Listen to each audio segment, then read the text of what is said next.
لومي بزعبة حدا كابلانيتنا اتقدام يرباشن أزيو معقرقرن تباهلو زي شموشم زتوهابو هنداو هتعان قال خبلكم किसका है फोटो नाम क्या है دحيرو جن زقل عزي عقيروان تيروان زنبرا مسترن حق المستفلته هند طرح زي كونت عالم ملئت يا سنبيدا كاب عالمنا اتوم علو زبالو عبيت ليقاونتن تمرامرت سنامرون نززانتا زخامنو ስለዘጸገሙም በአካል ከረጋግጡን መጽናዕትታት ንخገብሩን ናብ ሂንዲ ዋሐዙ ምክንያቱ ዝቆል ዓዚ ዝብሎን ዘተንበሆን ዝነበረ ነገራት ፈጺሙ ክኸውን ዘይከል ጥራሕ ዘይኮነ ፈጺምካ ዘይሕሰብን እዩ ብምባል ዝተዓጽወ ጉዳይ ስለ ዝነበረ कब खिंचवाया था ये कब खिंचवाया था मेरा पास था मैंने तो पहले खिंचवाया अच्छा काहे के लिए بمجمرታ ግን ከምዛ ዓይነት ዘይተፈትሐ ምስጢራት ዝሓዙ ኣገረምትን ኣስደመምትን ዛንታታት ዝስሕቡኹም እንተኾይኖም ኣብ ሰሙን 3 ግዜ ዝዝርግሑ ቪድዮታት መታን ቀልጢፉ ክበጽሓኩም ሳብስክራይብ ብምግባር ተኸታተልቲ ዛ ቻነል ክትኮኑ ብኽብሪ ዕድመኩም ከምኡውን ሼር ኤንድ ላይክ ብምግባር ከተተባብዑንና ተማሕፀንኩ ንትቡና ሃናፅሪቶታት ኣብ ቦታ ኮመንት ስለ ዝገደፍኩም ላይ ኣቐዲመ የመስግን ሕራይ ሕጂ እምበኣር ናብ ዛንታና ንኸይድ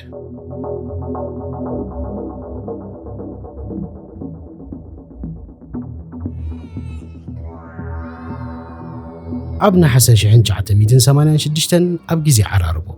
شانتي سينغ زتبالت سبيتي نتأزيونا بخينا تفحنا جرن زربش زنبرة ولا دخت بدن كترجاجن هردك تبل نبرت الزي ود سلست عمد تيتو زتبالت أنا ولا دانبار درجان فرق ساعات زخون بخمس خونتات سلزربشة عقلنا متنك عقصو ويخين نبرة بس انت بلت انت كباترت انت أبدت تيتو مملي سوخ جدود عنبر كم حياة شيء ترى شانتي ناتو خي أخلاد ما توم أبتا سميناوي تهندي تركب نيشتي قشت مساز نبرو دقو قشت عمقور بابتان أزيوم تربيشوم كمارون كانت أرترون بمجمارهم أزياد سكف نبرت لعلو خلو نعان سبعان مالت أبوتيتون زيج أنو أمز نبرا نقرقن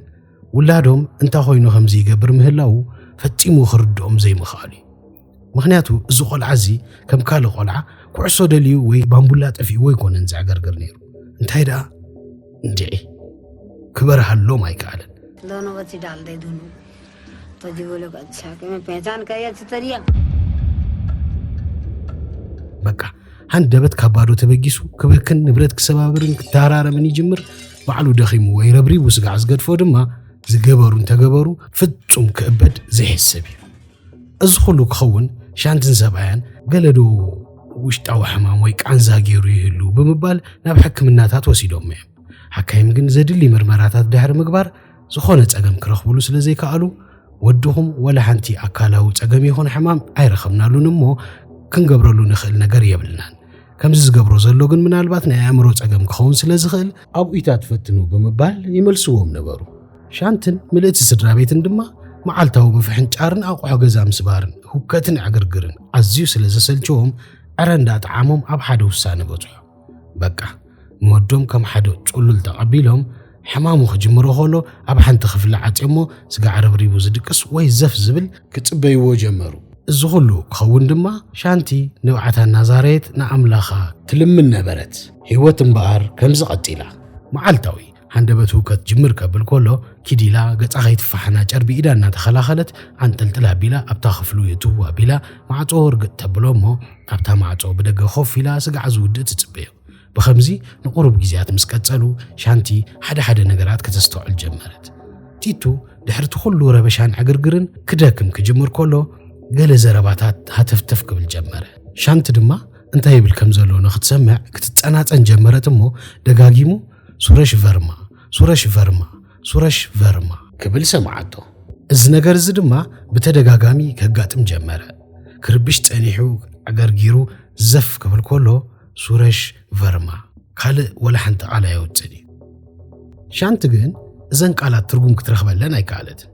نبت معطو تجي إلى دما انتهي مالت كايتي تودي انتهي خاتب لزلا خاتب لومو تيتوجن بجكا سورش فرما قال زخونه يكون عينت قالك وسخ يتسمعن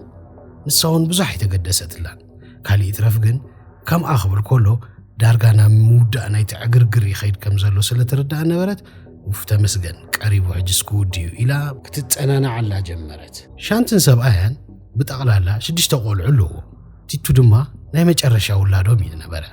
እንተኾነ ግን ቲቱ ከምቶም ካልኦት ኣሕዋቱ ይነበረን ኩሎም ቶም ኣሕዋቱ ካብ ህፃንነቶም ጀሚሮም ስቕ ባህልትን ሕጉሳትን ቆልዑም ነይሮም ከም ቆልዓ ኸማን ብዙሕ ረበሽትን በኸይትን ኣይነበሩ ኣብ ቲቱ መፂኻ ግን ካልኣይ ዝበሃል ኣይነበሮም ጌና ማህፀና ኸሎ እዩ ንሻንቲ ዘሳቕያ ዝነበረ ሻንቲ ንቲቱ ጥንስቲ ብዝነበረትሉ ግዜ ብቐጻልያ ትሓምም ነይራ ወረ እተን መወዳእታ ኣዋርሕ ናይ ጥንሳ ኣብ ሆስፒታል ይሓሊፋተን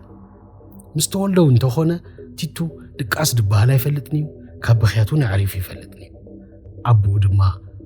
በሉ ናይ ኩሎም ደቅና ቀጨውጨው ተዋህሊሉ እንተኣኪቡን ሕሳብና ምስ ቆልዓ መፂና ኣሎ እናበለ ይዋዘን ይስሕቕ እንዳነበረ እምበር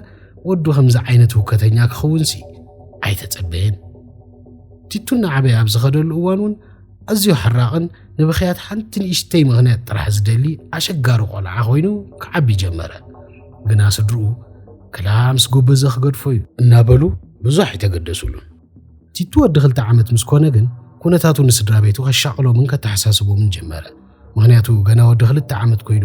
ኣፍ ክፈትሕ ምስ ጀመረ ዘውጾም ዝነበረ ቃላት ፍጹም ካብ ወዲ 2 ዓመት ቆልዓ ዝጽበዮም ቃላት ኣይነበሩን ብመሰረቱ ቲቱ ዘውጾም ዝነበረ ቃላት ኣብ ልዕሊ መላእ ስድራ ቤቱ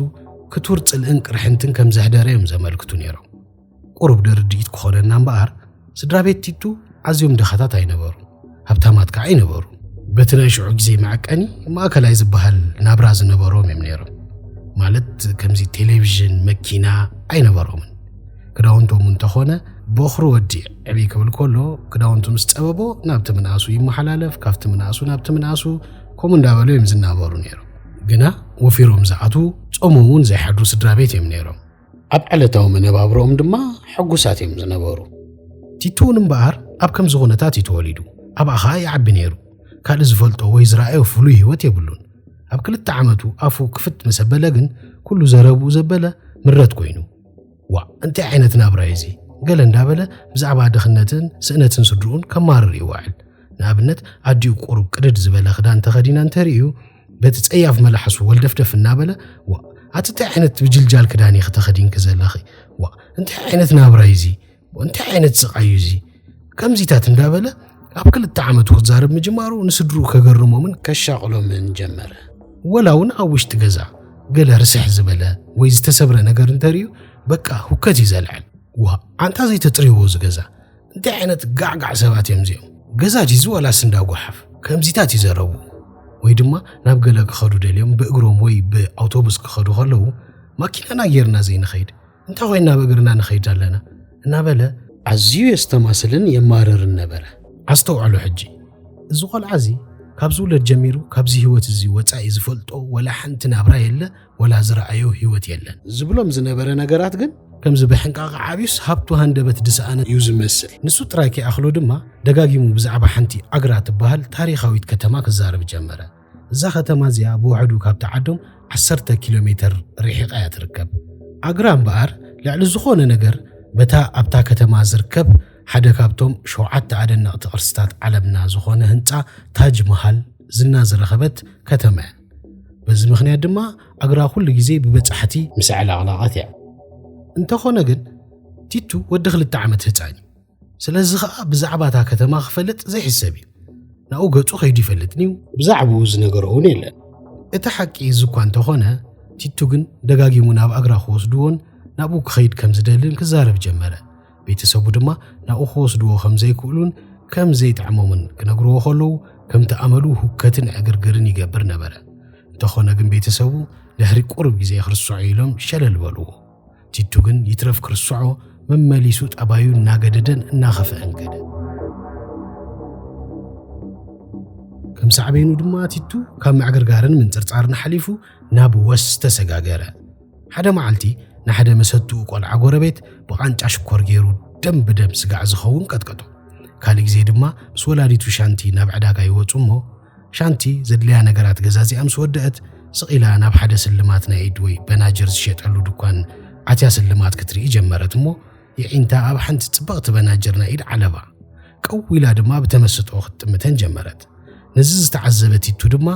ዓዲኡ ነዘን ስልማት ፈትያተን ከም ዘላ ስለ ዝተረድኦ ነቲ ሸቃጣይ ብጥሩሑ ነዲኡ ክህባ ሓተቶ እቲ በዓል ድኳን ድማ كم قول عريو كمس اندابله بطرحو خهبا خمزي كل نغرو ابزي جزيزي ازود خلت عمد هصان تيتو قطعيلو نتي اب تخباب زنبره سبسغا ازغرمو نزم بناجر ندين تزيبكا حج شقوط امطيك قتلكا بمبال ملسلو دحرزن كمزيتاتن امبار سدرابيت تيتو كفرحو سلز جمرو تقلالا خاب غزا كيوت خلكلو እዚ ከምዚሉ ሆሎ እምበር ሻንቲ ነታ ቲቱ ቀጻል ዝደጋግማ ዝነበረ ሱረሽ ፈርማ ትብል ቃል ካብ ሓንጎላ ክትውጻይ ካለትን ሽም ሰብ ምዃና ተረዲእዋይ ግን ከዓ ከምኡ ዝበሃል ሰብ ኣይትፈልጥን እያ እንተኾነ ግን ጸገም ቲቱ ወዳ ምዛሽም ዝተኣሳሰር ክኸውን ከም ዝኽእል ጥርጣረ ሕዲራ ነበረት እዚ ኩሉ ክኸውን ከሎ ድማ ቲቱ ናጎበዘ ኸይድ ነበረ ኣብ ወርሒ ታሕሳስ 1987 ቲቱ ወዲ 3 ዓመት ኣብ ዝኾነሉ ቅነ دمرن وهلو لنايت خلو هكتن عقرقرن تأكيبو كفنجر ترعي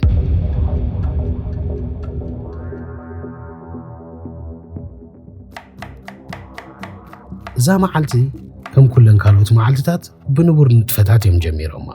نقوة تنسيهم ولاديتهم شان تزدالوت اللهم قرسي قريسهم لناب قدايام تبقزو أبوهم ناي معلتاون نتفتاتو خقبر كده حواتي تدما قال يوم أبقزا قال يوم أبدقو هينهم كتصعوتو جمرو تيتو دما مسديو عبكشنا خوفيلو نبره قرب رفدفد مسبله دما بخرو ودوم بدقه صنيحو نغزا بمئتاو نديو ماما بابا دا كاب اغرا معزدي خمص يلو يا حتى نزي اد سمعتيتو دما مولو اقالبو نابوم بمغبار كسمع من كصناصنو من جمره ابوهم غداي سلازنبرو نابتا اغرا تباهل كتما يخيدو زنبره تيتو خا مس أجرات بهال كتما مخنياتو زي فلات زمدنا يزلو همو أجرام السمعة بخرا حونا ديون لا تزراربو خلو بدديلو ناب مدك أسيو بمئتاو حدا خلت تغداونتي أبكرتي ترنف عبيلو بما أخلو محليفو كاب جزاب موتع ناب ترجع جتو هو يجمر أما جمرتها أديون حون قام كوينوم سقيلهم كعزابو تنحمو هندبت كاب حسابهم كم زبريلهم وحسو أتنا حسو نابلو الدحري يسعبو እግሩ ቆልዓ ይጎይ እምበር አይቀድምን ከም ዝበሃል ከዓ በኽሪ ሓው ኣርኪቡ ክሕዞ ግዜ ወሰደሉ እንተኾነ ግን ጎቲቱ ንገዝኡ ንኽመልሶ ቀሊል ኣይነበረን ካብ ሓደ ወዲ 3 ዓመት ህፃን ዘይትጽበያ ሓይሊ ይገጢሞ መቸም ብኽንደይ ሰዓቦ ጉተቶ ንገዛ ተሰኪሙ ይእትዎ እሞ ናበዲኡ ገጹ ቁልሕ እንተበለ ሻንቲ ጸጋሚት ዓይኒ በኽሪ ወዳ ጸሎሎ መሲላ ሓቢጣ ተዓዘበታ እሞ ቲቱ ከም ዝሃረሞ ተረዳ كتقايقن كتغنحن إلى ناب تيتو قلس تبلت جن تيتو درو عمريت دكيسو سفح نابله كأون كعقرقرن سلازت عزبتو سمع خمزة تركب فليتا صغبلت شانتن بخر ودان دما نفسو خيهاسي ببال كيدوم عمريت كله إدون أقرون كروا بيلوم حزوه تيتون جيعرو زف مسبلة كم تلمود سورش فرما كبلت أنحمو هندبتك عقل محجيلو وزي فلتك علات كوت تجمره ناب أديون عبا حاون النات أمتا دما نمنتاي بابا ناب اندابيت موسيقى زي وستني سلامنتاي قدي في النخيدو بجاهم ناب تندابيت موسيقى وصدوني قبل سمعوه شانت دما بمقرام نمتا بيت موسيقى يوزبل زلو نابلت كتحسب جميرا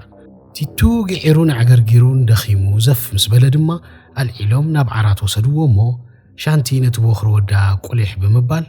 كيدسكا ناب أقرا خيدكا نمتا بيت موسيقى يوزبل زلو ريقها متساعد ودادما نين دامن بيت موسيقى إليه مخدل يعملو ختما بلا أمون دعين تايدا أخن بلينا كي ترايبك عبتا ختما ولا كل ليل كامل بلدو وداون ولا كوا باهن تزيبلو زربا ديو خي عبريلو مسحادة ودغزاوتو أوتوبس تساقيلهم كدو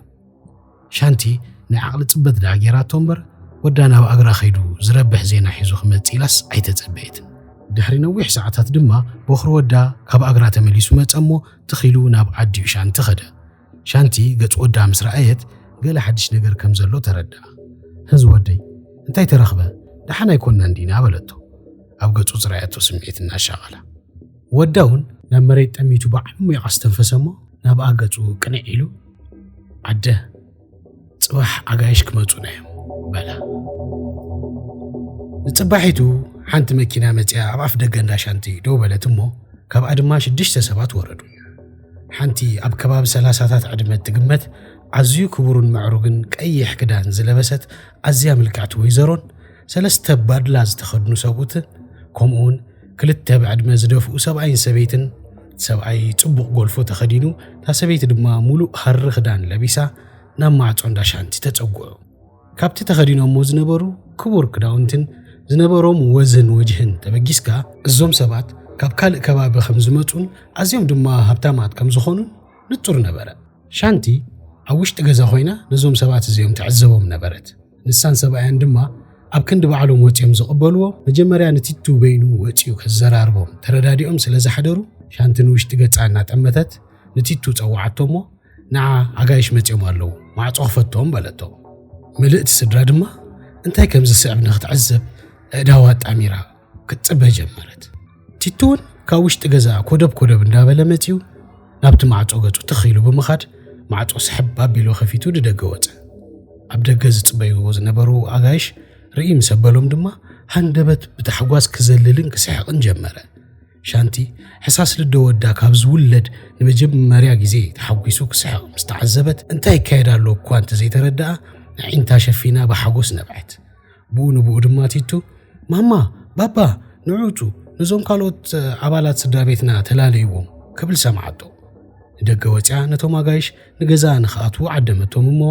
ኣጋይሹን ንውሽጢ ኣትዮም ኮፍ በሉ ሻንቲ ናብ ቲቱ ወዳ እንተጠመተት ቲቱ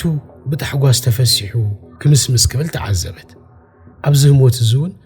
መን እዩ እንታይ እዩ ካበይ መጺኡ ዘይፋለጡ ሰባት ተፋጢጦም እንታይ ኢሎም ዘረባ ከም ዝጅምሩ ሓርቢትዎም ዕጢጢ ይበሉ ቲቱ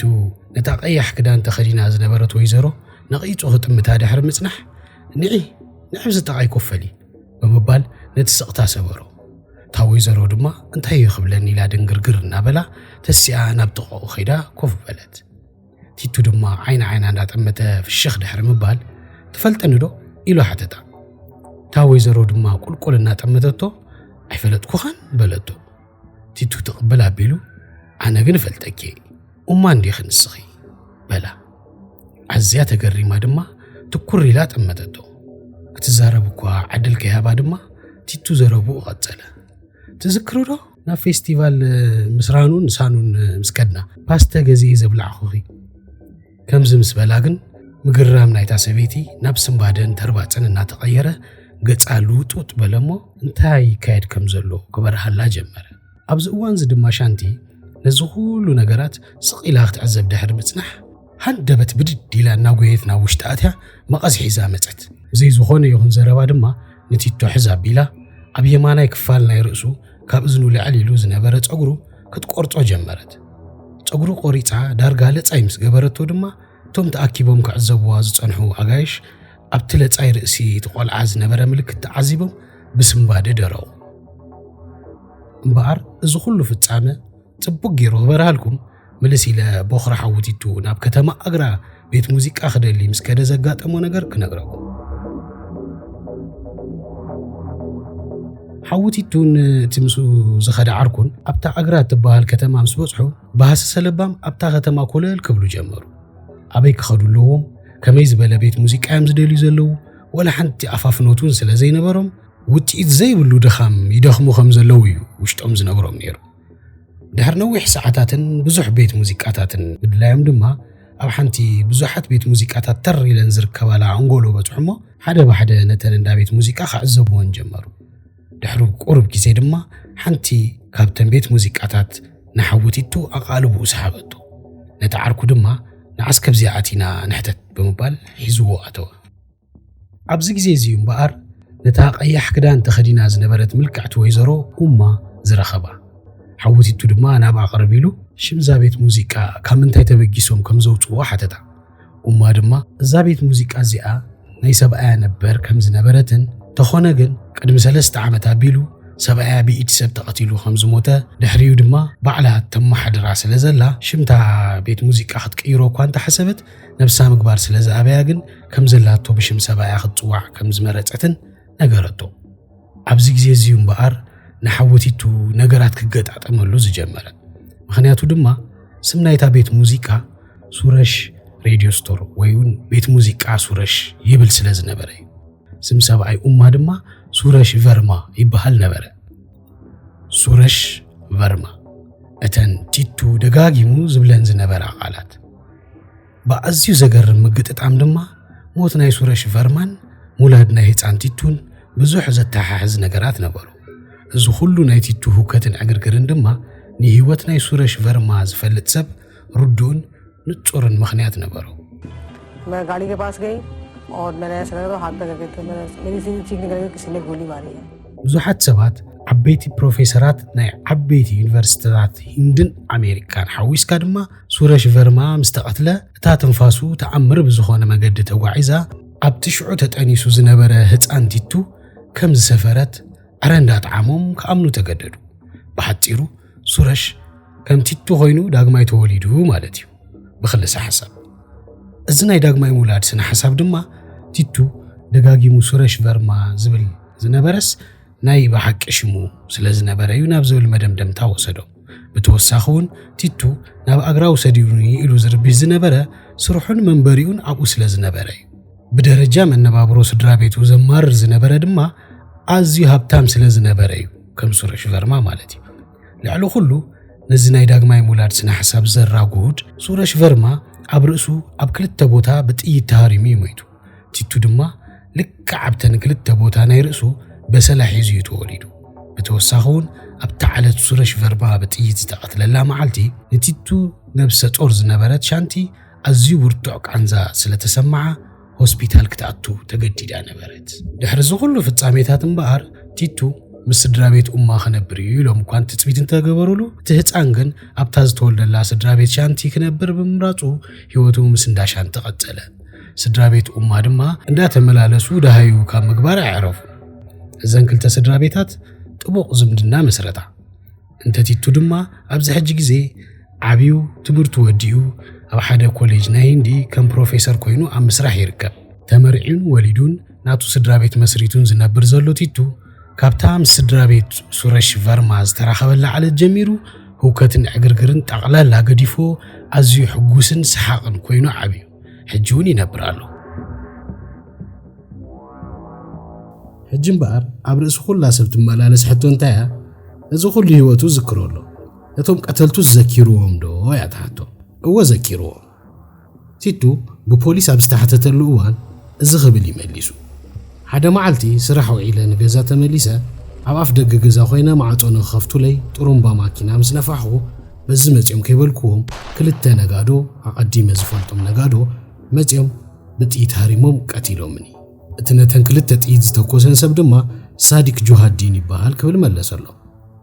ፖላይስ ድማ ነዚ ንምፅራይ ናብቲ ሳዲቅ ጆሃዲን ዝተባሃለ ሰብ ብምኻድ ሕቶታት ኣቕረቡሉ። ድሕሪ ቁሩብ ግዜ ዝወሰደ መርመራን ሕቶን መልስን ድማ ሳዲቅ ጆሃዲን ቀታሊ ምንባሩ ብቓሉ ተኣሚኑ ብለኩም። और उस आवाज में सबने कहा सुरेश की गाड़ी की स्टेपनी खराब हो गई है, मगर जब गोलियों की आवाज थी बाहर निकल के देखा तो मैंने अंदर आई है तो आई नहीं। मैंने सोचा कि इस कंडीशन में कभी आते भी नहीं है। እምበኣርከስ ክቡራት ተኸታተልቲ እዛ ቻነል ብዛዕባ እዚ ዛንታ ዘለኩም ርእቶ ኣብ ኮመንት ብምፅሓፍ ተመያየጡሉ።